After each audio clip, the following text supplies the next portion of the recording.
मुल्क का नया सदर कौन होगा ये अभी तय होना बाकी है, लेकिन बयानात आहिस्ता आहिस्ता करके सामने आ रहे हैं। जहां पर इंतजार परसों यानी पीर का सबको है। हिजब इख्तिलाफ की यानी अपोजिशन की एक अहम मीटिंग दिल्ली के अंदर होने जा रही है। उस मीटिंग से पहले कयास रैयां लगाई जा रही थी। जिस तरीके से गोपाल कृष्ण गांधी जो साबिक गवर्नर रहे हैं उनका नाम अपोजिशन के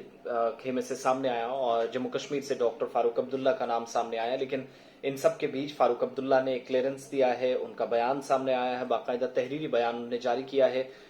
जिसकी बड़ी बातें कुछ मैं आपके सामने रखूंगा। और मुल्क के अगले सदर डॉक्टर फारूक अब्दुल्ला होंगे या नहीं, या बनने के चांसेस हैं,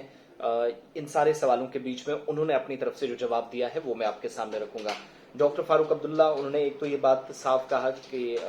उन सब के वो ममनून व मशकूर हैं जिन्होंने भी उनकी हिमायत की, और जिन लोगों की उन्हें हिमायत हासिल है वो उनके करीबी भी हैं चाहे दूर के हों। सब ने उनके साथ बात की, बाकायदा बहुत मोहब्बत की, और यही मोहब्बत का नतीजा है कि मुल्क के सबसे बड़े ओहदे पर फाइज होने के लिए उन्हें जो जिम्मेदारी देने की तैयारी है उसके लिए वो आज के वक्त में कैसे तैयारी वो करते नजर आ रहे हैं। लेकिन डॉक्टर फारूक अब्दुल्ला शायद जहनी तौर पर इसके लिए अभी तैयार नहीं है।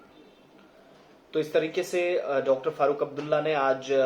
सदारती उम्मीदवार बनने से माजरत कर ली, यानी वो इस लिस्ट से बाहर रहना चाहते हैं। और जो बयान उनका मेरे सामने है जिसमें बाकायदा लंबा चौड़ा एक नोट उन्होंने अंग्रेजी में लिखा है और कहा कि उन्हें पहले तो इस बात पर फख्र है कि ममता बनर्जी ने सदर के ओहदे के लिए नाम उनका तजवीज़ किया, और मुश्तरका तौर पर उनकी आवाज़ पर अपोजिशन के उम्मीदवार मेरे बनने यानी डॉक्टर फारूक अब्दुल्ला के मुताबिक बाकी लोगों ने भी इत्तफाक किया है। सब ने एक आवाज़ रखी और मेरा नाम तजवीज़ किया।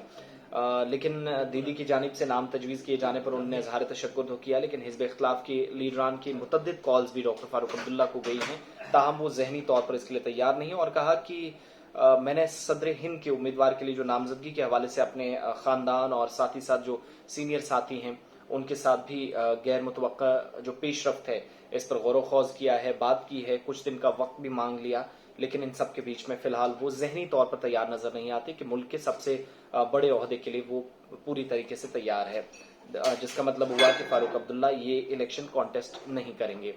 मुल्क के आला तरीन ओहदों के लिए उनका नाम जब इससे पहले भी आता रहा, पहले 2017-18 में भी हमें याद है कि पहली बार भी उनका नाम। और दूसरी बात यह है कि मुल्क के आला तरीन ओहदे पर फाइज होने के लिए आज के वक्त में जो उनकी तरफ से तैयारी की जा रही थी हिजब इख्तिलाफ की तरफ से बिलखुसूस, तो उस पर उम्मीद ये थी कि डॉक्टर फारूक अब्दुल्ला शायद हामी भरे, लेकिन उन्होंने साफ कहा कि बड़े लीडर्स की तरफ से हालांकि उन्हें ऑफर किया गया जो उन्होंने बात कही, लेकिन एक नाजुक मोड़ से उन्होंने दावा किया कि जम्मू कश्मीर गुजर रहा है और ऐसे में इस गैर यकीनी दौर में हालात से निपटने के लिए उनकी जो काविशें हैं वो सख्त जरूरत है। डॉक्टर फारूक अब्दुल्ला मानते हैं कि जम्मू कश्मीर की पॉलिटिक्स में उनका नाम फिलहाल रहना चाहिए या बड़ा रोल रह सकता है, हालात जिस तरीके से हैं, जिस तरीके के दौर से हम गुजर रहे हैं, मगर सदारती इंतखाबात के लिए या फिर राष्ट्रपति के चुनाव के लिए वो तैयार नहीं है। साथ ही उन्होंने कहा कि अभी उनके लिए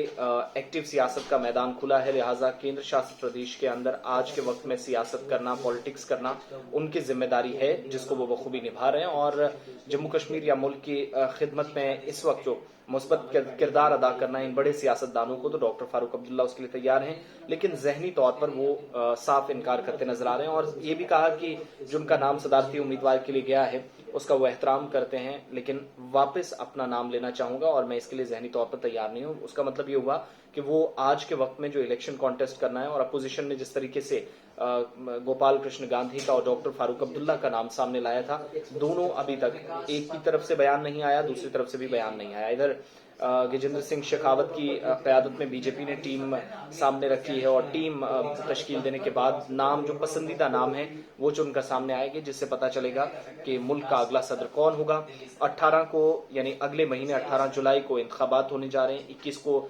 काउंटिंग होगी, 24 तारीख को सदर हिंद रामनाथ कोविंद की जो मुद्दतकार है वो खत्म हो जाएगी, और उसके बाद मुल्क का नया सदर कौन होगा ये साफ होना बाकी है। ताहम फाइनल नाम जो आएगा अपोजिशन की तरफ से, हिजब इख्तिलाफ की तरफ से, उसका भी इंतजार करना होगा। और 21 तारीख को एक अहम मीटिंग होने जा रही है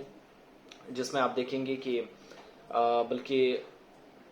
मंगलवार को ये मीटिंग होगी, और उस मीटिंग में नई दिल्ली के अंदर ये तय पाएगा कि कौन और किसको कैसे आगे लाया जा सकता है। महबूबा मुफ्ती, उमर अब्दुल्ला, ममता बनर्जी के अलावा कांग्रेस की सीनियर लीडरशिप इस मीटिंग का हिस्सा। पहले भी एक मीटिंग हुई, लेकिन कोई टेबल पर जो नाम रखे गए थे कोई बात खुलकर सामने नहीं आई। लेकिन 21 को लगभग चीजें क्लियर हो जाएंगी। ताहम डॉक्टर फारूक अब्दुल्ला ने कहा कि मैं अपना नाम वापस लेना चाहूंगा, वो सदारती इंतखाबात के लिए फिलहाल तैयार नहीं है।